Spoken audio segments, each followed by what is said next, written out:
Cricket से जुड़ी हर update के लिए हमारे all in one YouTube channel को सब्सक्राइब कीजिए और बगल के नोटिफिकेशन बेल को जरूर दबाएं। दोस्तों, अगर आप भी रविंद्र जाडेजा को एक तूफानी गेंदबाज मानते हैं तो इस वीडियो को दिल से लाइक एक बार जरूर करते हुए जाएं। दोस्तों, इंडिया वर्सेस श्रीलंका के दूसरे टेस्ट मुकाबले का शुरू हो चुका है तीसरा दिन। दोस्तों, शुरुआती 2 दिन काफी ज्यादा रोमांच रहे और भारतीय टीम के हक में रहे। आइए आपको समरी बता दें। दोस्तों, पहली इनिंग में बल्लेबाजी करते भारतीय टीम ने 252 रन लगा दिए थे, तो श्रीलंका टीम अपनी पहली इनिंग में मात्र 109 रन पर ऑल आउट हो चुकी थी। तो दूसरी इनिंग में भारतीय टीम ने 303 रन लगा दिए थे और एक विशाल लक्ष्य 447 रन का टारगेट दिया था श्रीलंका को। इतने टारगेट का पीछा करते हुए 28 रन पर ही पहली विकेट गिर चुकी थी श्रीलंका की और 419 रन लगाने थे श्रीलंका को तीसरे दिन के खेल में 9 विकेट बाकी रखते हुए। तीसरे दिन की शुरुआत की दिमुथ करुणारत्ने ने, जो कि इनके तूफानी सलामी बल्लेबाज और कप्तान है। दोस्तों, उनका साथ दे रहे थे कुशाल मेंडिस, जिन्होंने इस मुकाबले में एक बेहतरीन शानदार और धाकड़ पारी खेली और श्रीलंका की स्कोर की गाड़ी को काफी शानदार तरीके से आगे बढ़ाया। दोस्तों, सबसे पहले इन्होंने बेहतरीन अर्धशतक लगाया, 54 रनों की धाकड़ पारी खेली इन्होंने, लेकिन अपने अर्धशतक को शतक में ये नहीं बदल पाए। दोस्तों, सर जाडेजा की इस घूमती हुई गेंद पर क्रीज से काफी आगे आ गए कुशाल मेंडिस और पीछे ऋषभ पंत ने इन्हें स्टंपिंग कर रख दिया और यहीं पर इनकी बड़ी विकेट मिली भारतीय टीम को। दोस्तों, कुशाल मेंडिस 54 रन बनाकर 60 गेंदों का सामना करते हुए अश्विन की गेंद पर आउट हो गए। दोस्तों, उनके बाद एंजेलो मैथ्यूज आए थे बल्लेबाजी करने के लिए। दोस्तों, एंजेलो मैथ्यूज बीट मैदान पर टिक नहीं पाए, सर जाडेजा की इस घूमती हुई गेंद पर इस तरीके से बोल्ड होकर रह गए। दोस्तों, चारों खाने चित्त होकर रह गए एंजेलो मैथ्यूज, मात्र 1 रन बना पूरी तरीके से बोल्ड होकर रह गए और यहीं पर श्रीलंका की ये दूसरी विकेट गिरी तीसरे दिन के खेल में। दोस्तों, उनके बाद धनंजया इस तरीके से आउट हो गए, बल्ले का एज लेकर बगल में खड़े हनुमा विहारी की गोदी में जाकर गिरी गेंद इस तरीके से। ऐसे में धनंजया दा सिल्वा भी मात्र 4 रन बनाकर अश्विन की गेंद पर 21 गेंदों का सामना करते हुए अपनी बड़ी विकेट गवा बैठे। दोस्तों, यहीं पर 4 विकेट हो चुके थे श्रीलंका के और स्कोर हो चुका था 158 रन। तभी दिमुथ करुणारत्ने ने, इनके कप्तान ने बेहतरीन अर्धशतक लगाया। दोस्तों, इनकी बल्लेबाजी शानदार और बेहतरीन रही भारतीय टीम के खिलाफ और ये नाबाग बल्लेबाजी कर रहे हैं। उनका साथ दे रहे हैं डिकवेला, जो कि विकेट कीपर बल्लेबाज है। 160 रन पर 4 विकेट गिर चुके हैं श्रीलंका के और अभी भी श्रीलंका को जीत के लिए 280 रन चाहिए इस तूफानी मुकाबले को जीतने के लिए और 6 विकेट श्रीलंका के पास है। तो दोस्तों, आपको क्या लगता है कौन सी टीम ये धाकड़ टेस्ट मुकाबला जीत पाएगी? इसका जवाब हमें कमेंट में एक बार जरूर बताते हुए जाएं।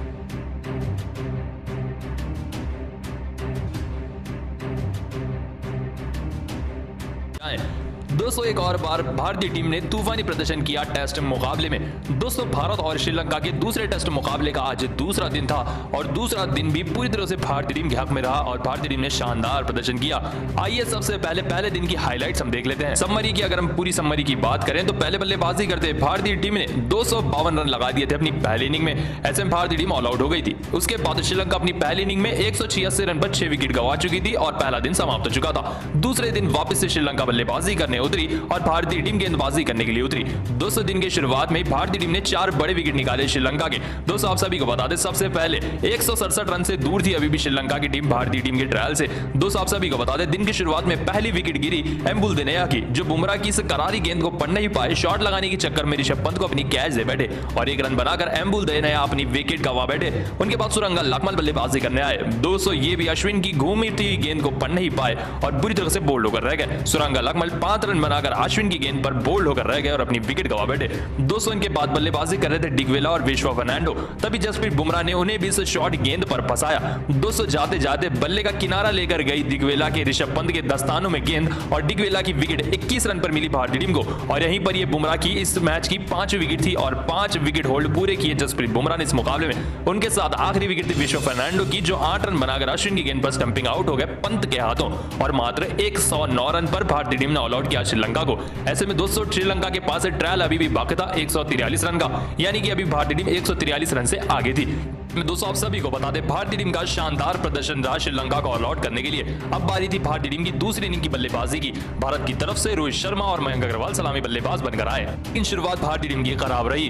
दोस्तों, मयंक अग्रवाल बुरी तरह से एम्बुल दिनेया की इस गेंद पर फंस कर रह गए। घूमती हुई गेंद को पढ़ नहीं पाए। बल्ले का एज लेकर स्लिप में धनंजया दा सिल्वा के हाथों में गेंद जाकर गिरी और मयंक अग्रवाल 22 रन बनाकर 34 गेंदों का सामना करते हुए अपनी विकेट गंवा बैठे। दोस्तों, उनके बाद रोहित शर्मा एक अच्छी पारी खेल रहे थे और अपने अर्धशतक के पास भी पहुंच चुके थे। जब वो 46 रन पर खेल रहे थे तभी धनंजय दा सिल्वा की इस गेंद पर बड़ा शॉट मारने के चक्कर में आगे निकल बैठे। शॉट तो लगाया रोहित शर्मा ने, लेकिन गेंद जाकर गिरी बाउंड्री पर एंजेलो मैथ्यूज की गोदी में, जिसके चलते रोहित शर्मा मात्र अपने 4 रन से अर्धशतक से चूक गए और 46 रन बनाकर इस मुकाबले में आउट हो गए कप्तान। उनके बाद हनुमा विहारी स्वीप शॉट खेलने के चक्कर में जय विक्रमा की गेंद पर इस तरीके से बोल्ड होकर रह गए। दोस्तों इस गेंद पर हनुमा विहारी चारों खाने चित्त होकर रह गए। इसी के साथ हनुमा विहारी भी 35 रन बनाकर जय विक्रमा की गेंद पर बुरी तरह से बोल्ड होकर रह गए। उनके बाद बल्लेबाजी करने आए थे विराट कोहली। दोस्तों विराट कोहली भी इस मुकाबले में ज्यादा बड़ी पारी नहीं खेल पाए। दोस्तों जय विक्रमा की इस गेंद को पढ़ नहीं पाए और गेंद विकेटों के बीचों बीच पैड्स पर लग गई, जिसके चलते अंपायर ने इस डिसीजन को भी आउट दिया। विराट कोहली ने रिव्यू भी नहीं लिया क्योंकि गेंद पैड्स के सामने लग रही थी, जिसके चलते कोहली भी 13 रन बनाकर जय विक्रमा की गेंद पर आउट हुए। लेकिन उनके बाद मैदान पर आया ऋषभ पंत का तूफान। दोस्तों टी20 से भी खतरनाक बल्लेबाजी की ऋषभ पंत ने इस मुकाबले में ऐसी धाकड़ बल्लेबाजी की मानो श्रीलंका के पर छक्के उड़ाकर रख दिए। 2 छक्के और 7 चौकों की मदद से ऋषभ पंत ने अपना तूफानी अर्धशतक पूरा किया सिर्फ 30 गेंदों में। 231वीं गेंद पर भी छक्का लगाने की चाह में इस तरीके से बड़ा शॉट तो खेल बैठे ऋषभ पंत, लेकिन गेंद के नीचे जया विक्रमा गेंदबाज आ गए, जिसके चलते 50 रन बनाकर ऋषभ पंत आउट हुए 31 गेंदों का सामना करते हुए। टी20 से भी खतरनाक बल्लेबाजी की ऋषभ पंत ने। ऋषभ पंत के आउट होने के बाद मैदान पर श्रेयस अय्यर आए बल्लेबाजी करने के लिए और इनका साथ दे रहे थे साथ जडेजा। दोनों के बीच में बेहतरीन साझेदारी हो रही थी, जिसके चलते तूफानी बल्लेबाजी की श्रेयस अय्यर ने और अपना तूफानी अर्धशतक लगाया।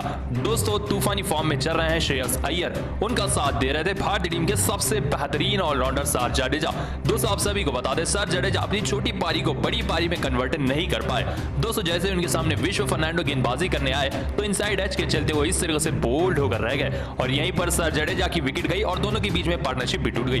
222 रन बनाकर सर जडेजा इस मुकाबले में आउट हुए। तो उनके बाद रविचंद्रन अश्विन आए थे बल्लेबाजी करने के लिए, लेकिन अश्विन भी मैदान पर ज्यादा देर टिक नहीं पाए। दोस्तों आप सभी को बता दें घूमती हुई गेंद पर अश्विन भी इस तरीके से फंस कर रह गए और इसी के साथ जय विक्रमा ने 13 रन पर अश्विन को पवेलियन का रास्ता दिखाया। दोस्तों उनके बाद सबसे बड़ा झटका लगा श्रेयस अय्यर के रूप में।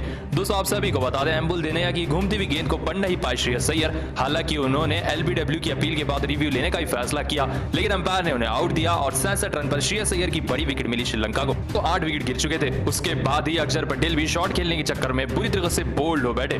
200 एम्बुल देनेया की गेंद पर अक्षर पटेल बोल्ड होकर रह गए। इसी के साथ पवेलियन में से रोहित शर्मा ने डिक्लेयर करने का फैसला किया और 303 रन पर भारतीय टीम ने डिक्लेयर किया और श्रीलंका को मुकाबला जीतने के लिए 447 रन लगाने थे। ऐसे में 447 रन के लक्ष्य का पीछा करने उतरे श्रीलंका के सलामी बल्लेबाज तिरिमने और करुणारत्ने। इन दोनों की सलामी जोड़ी ज्यादा देर तक मैदान पर टिक नहीं पाई जसप्रीत बुमराह की गेंदबाजी के आगे। दोस्तों आप सभी को बता दें तिरिमने को इस तरह से एलबीडब्ल्यू आउट कराकर रख दिया जसप्रीत बुमराह ने। हालांकि तिरिमने ने इसके बाद रिव्यू लेने का फैसला किया, रिव्यू में भी अंपायर ने इन्हें आउट दिया। इसी के साथ तिरिमने तो 0 रन पर गए, उनके साथ श्रीलंका का रिव्यू भी गया। दोस्तों इसके बाद मैदान पर बल्लेबाजी कर रहे थे श्रीलंका के कप्तान करुणारत्ने और बल्लेबाजी करने आए थे कुशाल मेंडिस। इसी के साथ श्रीलंका ने दूसरी इनिंग में लगाए हैं 28 रन 1 विकेट के नुकसान पर। ऐसे में अभी भी श्रीलंका के कप्तान करुणारत्ने और कुशाल मेंडिस बल्लेबाजी कर रहे हैं। अब 419 रन तीसरे दिन लगाने हैं श्रीलंका को और भारतीय टीम को 9 विकेट चाहिए। दोस्तों आपको भारतीय टीम का ये प्रदर्शन कैसा लगा कमेंट में। दोस्तों भारत और श्रीलंका के पहले टेस्ट मुकाबले का दूसरा दिन शुरू होने वाला है। दोस्तों बेंगलोर के मैदान पर खेला जा रहा है डे नाइट मुकाबला भारत और श्रीलंका के बीच में। दोस्तों पहले दिन की अगर हम बात करें तो पहले दिन भारतीय टीम ने पहले बल्लेबाजी करते हुए 252 रन लगा दिए थे और भारतीय टीम ऑल आउट हो गई थी। नहीं उसके बाद श्रीलंका पहली इनिंग में बल्लेबाजी करने उतरी और भारतीय टीम ने मात्र 86 रन पर ही 6 बड़े विकेट गिरा दिए श्रीलंका की टीम के और श्रीलंका 167 रन से पीछे चल रही थी भारतीय टीम से। ऐसे में यहीं पर पहला दिन समाप्त हो गया और श्रीलंका के 2 बल्लेबाज बल्लेबाजी कर रहे थे। एम्बुल देनेया जो कि एक स्पिन गेंदबाज हैं और उनके साथ बल्लेबाजी कर रहे थे डिक वेला जो कि विकेट कीपर बल्लेबाज है। अब बात कर लेते हैं दूसरे दिन के खेल की। दोस्तों दूसरे दिन ये दोनों ही बल्लेबाज वापस से बल्लेबाजी करने आएंगे। दोस्तों डिक वेला अच्छी फॉर्म में नजर आ रहे हैं, ऐसा उम्मीद की जा रही है कि वो इस मुकाबले में तूफानी अर्धशतक लगाएंगे। दोस्तों भारतीय टीम की गेंदबाजी की अगर हम बात करें तो जसप्रीत बुमराह ने 3 बड़े विकेट निकाले जो अपने आप में ही काफी बड़ी बात थी। दोस्तों मोहम्मद शामी ने भी कुछ शानदार विकेट्स निकाले शुरुआती ओवरों में जो अपने आप में ही काफी बड़ी बात थी। तो स्पिन गेंदबाजी भारत की ज्यादा कारगर साबित नहीं हो पाई श्रीलंका के खिलाफ। ऐसे में दोस्तों आप सभी को बता दें जसप्रीत बुमराह फैक्टर हो सकते हैं दूसरे दिन के खेल में, क्योंकि अगर श्रीलंका को ऑल आउट करना है तो रोहित शर्मा को ज्यादा से ज्यादा ओवर जसप्रीत बुमराह को देने ही होंगे। ऐसे में दोस्तों सभी को बता दें भारतीय टीम दिन के शुरुआत में श्रीलंका को ऑल आउट कर रख देगी। जी हां दोस्तों अश्विन की गेंदबाजी होगी, दूसरी तरफ से जसप्रीत बुमराह की अटैकिंग बॉलिंग होगी। तो उम्मीद की जा रही है कि 150 रन से पहले ही श्रीलंका को भारतीय टीम दूसरे दिन ऑल आउट करेगी। सिर्फ यही नहीं, श्रीलंका को ऑल आउट कर भारतीय टीम तूफानी तरीके से ट्रायल भी लेगी और अपनी लीड को आगे ले जाकर वापस से दूसरी इनिंग में भारतीय टीम बल्लेबाजी करने उतरेगी और भारतीय टीम एक बड़ा टोटल देगी श्रीलंकाई टीम को। ऐसे में 150 से पहले श्रीलंका की टीम ऑल आउट हो सकती है दूसरे दिन के खेल में और भारतीय टीम की बल्लेबाजी हम सभी को दूसरे दिन वापस से देखने को मिल सकती है। दोस्तों, आपको क्या लगता है, क्या रोहित शर्मा एक और बार शतक लगा पाएंगे या नहीं? इसका जवाब हमें कमेंट में एक बार जरूर बताते हुए जाएं। दोस्तों, भारतीय टीम के कप्तान रोहित शर्मा ने एक और बार काफी बेहतरीन कारनामा किया। दोस्तों, भारत और श्रीलंका के दूसरे टेस्ट मुकाबले का आज पहला दिन समाप्त हो चुका है, या फिर हम कह सकते हैं पहला टेस्ट मुकाबला जिस तरह से भारतीय टीम ने जीता था वैसे ही दिशा में